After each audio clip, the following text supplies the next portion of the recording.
Талант мырза, мына могул жерде бүгүн Ошто аябай бир кызык окуялар болуп атат да.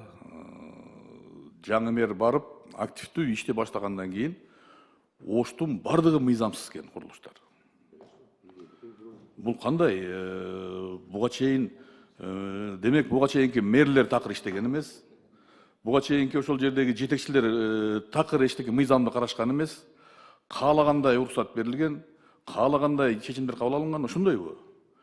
Ушундай эле окуя Бишкекте башталып, бул жанагы кызылсыздыктан чыккан, мыйзамсыз деген шылтоо менен башталып туруп, ушундай кички күрмөлөрдүн бардыгын, күркөлөрдүн бардыгын бузуп, чоң зданиялар калып кетишти.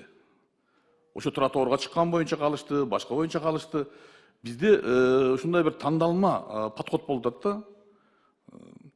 Же толук бардыгын териштириш керек, же болбосо ушул иштерди кылган кишилерди жоопко тартуу маселеси такыр каралбай атат.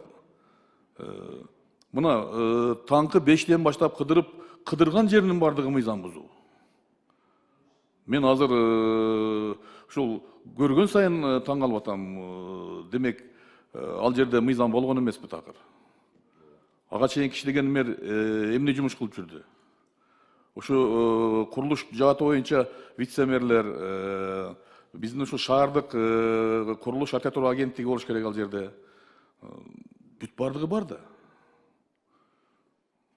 Буларга мындай бир жооп берген киши болобу? Же ошол ишкерлер эле 3 күндө буз десе бечаралар кыштын күнү туруп эле даңкылдатып бузуп атышат, башка кылып атышат. Угун чыкпай бардыгы. Мына менин кагазым бар, муну берген киши бар. Ошондон сора деген адам жок да. Бул маселени да бир комитеттин немесине коюп туруп биз карашыбыз керек.